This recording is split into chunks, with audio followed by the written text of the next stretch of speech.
Pavydas. Pasižiūrim, kas jums pavydė, ar tai jums kenkia, patarimą. Pirmiausia, tai ko pavydė jums ir dėl ko.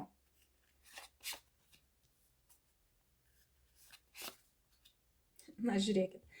Ir mylimojo arkanas, ir velnio arkanas.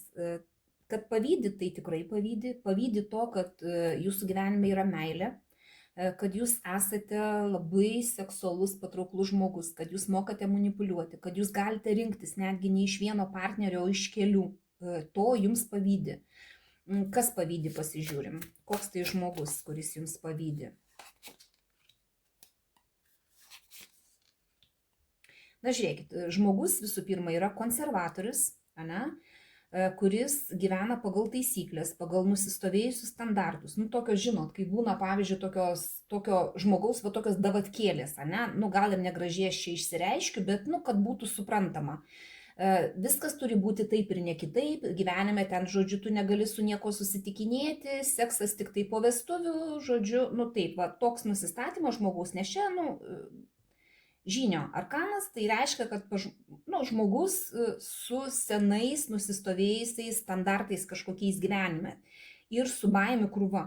Žmogus, kuris bijo kažką tai naujo įsinešti į savo gyvenimą, bijo nukrypti truputį į šoną, kad būtų ne taip kaip, kažkaip tai ne taip kaip visi, ne taip kaip pas visus, kad būtų, dėl to jis ir pavydi, kad pas jūs to nėra. Jūs esate žmogus, kuris galite ir turėti savo kažkokių priklausomybių, ir būti gundanti, ir ar ten gundantis, čia tiek ir vyrukams, tiek ir mergaitėms gali būti.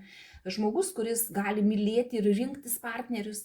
Jeigu netinka, pabuvot su kažkuo, tai netinka tas partneris, matote, kad nieko gero su juo, galite išsiskirti ir susirasti kitą partnerį. O šitas žmogus įsivaizduoja, kad jeigu vieną susiradot, ištekėjot, ar ten susitokėt, viskas. Iki grabo lentos, niekaip ne kitaip, dėl to, kad pas jį tokios tradicijos, jisai taip nusistatė. Žmogus dar gali būti su tikėjimu kažkokiu tai, galbūt ir turi tikėjimą tokį ir su baime, gali būti dar ir kitos tautybės žmogus. Pasižiūrėkit, kas yra aplink jūs. Kiek tas pavydas jūs įtakoja? Pasižiūrim.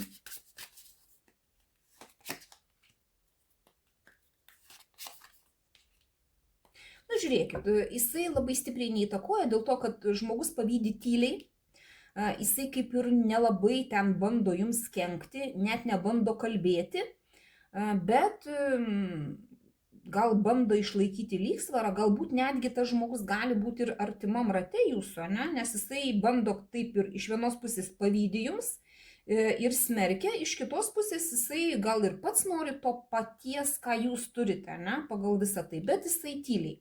Ta prasme, jisai neplepa, nediskutuoja su kitais, jisai tiesiog pavydi tyliai. Ar jums reikia gintis? Ir jeigu reikia, tai pasižiūrėsim kaip. Ar jums reikia gintis nuo to pavydo? Žinokit, ne. Jums iš tikrųjų reikia net nekreipti dėmesio, iš tikrųjų, priimti savo sprendimus, turėti savo sprendimus, greitai tuos sprendimus priimti, užbaigti kažkokią situaciją, jeigu jinai jūsų netenkina, ir tas pavydas jūsų kažkaip neįtakoja.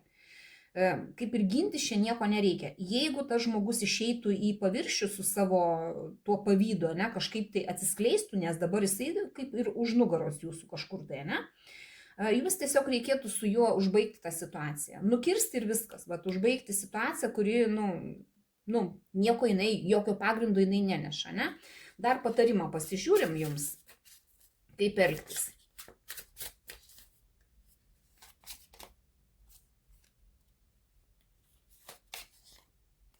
Žiūrėkit, jums reikia gyventi savo gyvenimą. Lazdų karalius sako, kad turite daug energijos, turite seksualinį gyvenimą, Taurių 2 sako apie tai, kad pas jūs yra partneris, galbūt mylimas žmogus, kad jūs turite tą trauką galbūt, ir pagal velnio arkaną, ir pagal mylimųjų, kad galite rinktis, jūs ir toliau taip turit gyventi, taip kaip reikia jums.